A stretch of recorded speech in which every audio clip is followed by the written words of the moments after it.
La economía del mundo ha crecido a un ritmo del 5% anual. Bueno, por tanto, quiero decir que para todo el mundo los últimos 5 años han sido muy buenos años económicos. Para todos los países, quiero generar, para distintas zonas del mundo. Unos los han aprovechado más y otros los han aprovechado menos. ¿Por qué se ha producido eso? Es decir, ¿por qué hemos tenido los mejores años de crecimiento de los últimos 30? Pues fundamentalmente por 3 razones. Y esto de decir por 3 razones es algo que nunca debe decir ni un político ni un antiguo político, ni por 3, ni por 4, ni por 5, porque siempre se te olvida una o dices una de más. Pero esencialmente por 3, que vamos a ver si soy capaz de decirlas correctamente. La primera, porque la libertad económica se ha expandido de una manera espectacular por el mundo. Por una sencilla razón.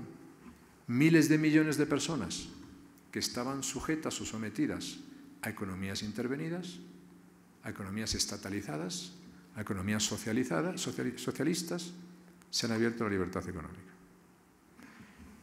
Piensen ustedes, toda Centro Europa, todo el viejo imperio soviético en Europa, todo lo que era la vieja Unión Soviética transformado en Rusia, la India, China, la mayor parte de países asiáticos, todos esos países se han abierto a la libertad económica. Y todos esos países han revolucionado la economía del mundo. Eso significa que casi 3.000 millones de personas que antes no tenían capacidad de decisión y de elección económica y no vivían la libertad económica, han pasado al mundo de la economía de mercado. Eso ha cambiado de una manera espectacular las reglas del mundo. Y es un reflejo, además de ese fenómeno tan conocido y tan denostado absurdamente, porque los hechos pues son los hechos, que es el fenómeno de la globalización. Lo segundo que ha sucedido para que eso se produzca es la expansión espectacular también del libre comercio. A mayor incorporación a la libertad económica ha habido una mayor libertad de comercio en el mundo. Los resultados de las rondas multilaterales de comercio que se han producido durante 10 años han producido unos muy positivos resultados en el mundo y eso ha generado más crecimiento. Y además de eso, los acuerdos bilaterales de carácter comercial o regionales de carácter comercial también han producido buenos resultados. Y la tercera razón por la cual se ha producido ese crecimiento es porque se ha producido en el mundo una expansión monetaria espectacular, una expansión de liquidez espectacular. Es decir, en el mundo había enorme liquidez, enormes masas de dinero, en una situación de tipos de interés muy bajo y en una situación, además, en los cuales pues, esos flujos de capitales se movían de una manera extraordinariamente rápida a lo largo del mundo.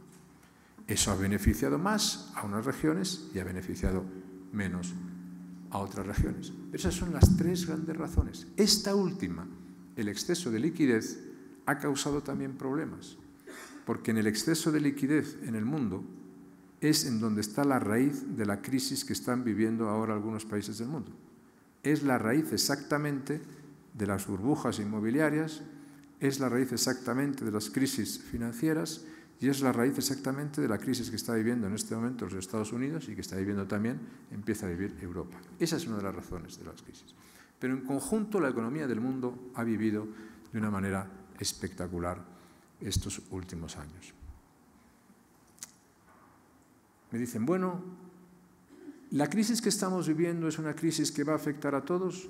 La crisis que estamos viviendo es una crisis que va a afectar de manera desigual. Va a afectar y está afectando muy duramente a los Estados Unidos, pero los Estados Unidos es un país con una gran capacidad de recuperación, aunque en mi opinión tardará algo en salir de esta situación y de esta crisis, pero tiene unos elementos de flexibilidad, de reacción, de capacidad económica para superar unas crisis espectacular.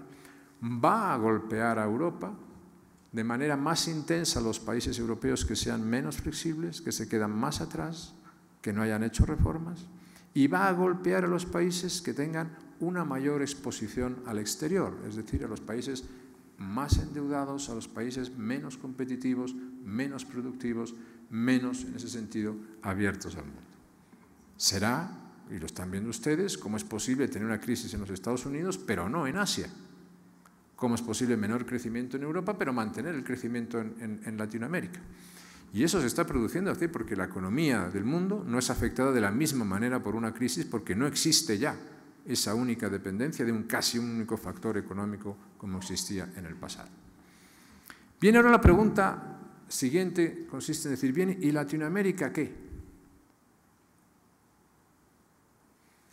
Porque ustedes dicen, bueno, sus vecinos del norte podrán tener más o menos problemas, pero son los vecinos del norte y continúan siendo las economías más poderosas del mundo y los países más desarrollados y ricos del mundo.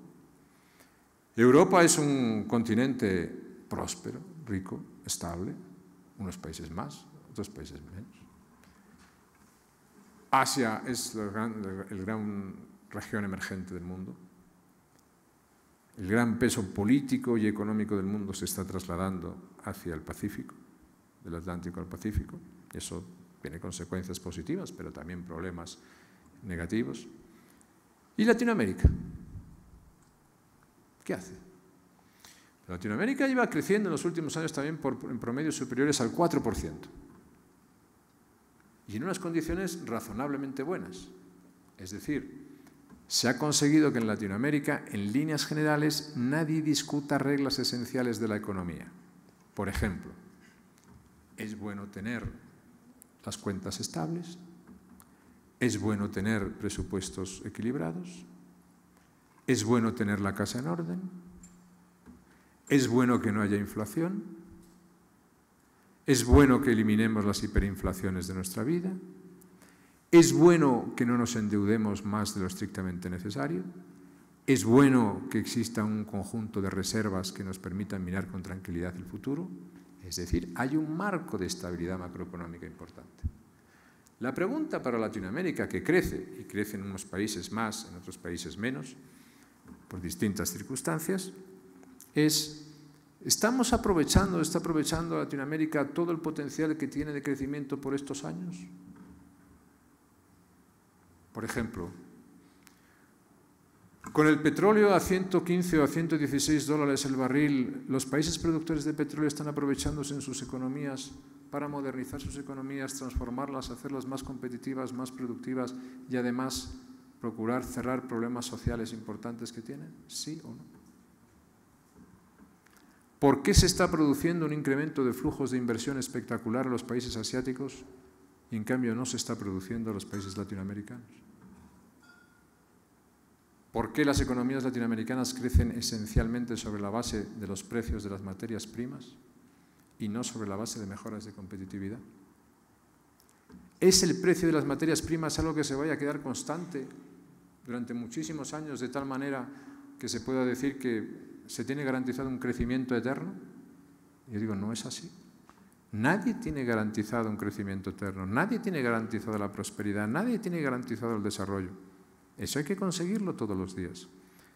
Se vive en unas circunstancias muy importantes en este momento en Latinoamérica. La cuestión de decir es cómo podemos aprovechar esas circunstancias para hacer dos cosas, o tres. Una, cómo insertar mejor a Latinoamérica en el mundo globalizado de hoy. Es decir, cómo hacer de Latinoamérica una región más atractiva, donde vengan más inversiones, donde haya más inversionistas, donde haya más empresas, donde haya más empleo, donde haya más oportunidades y, por tanto, donde las grandes brechas sociales se reduzcan.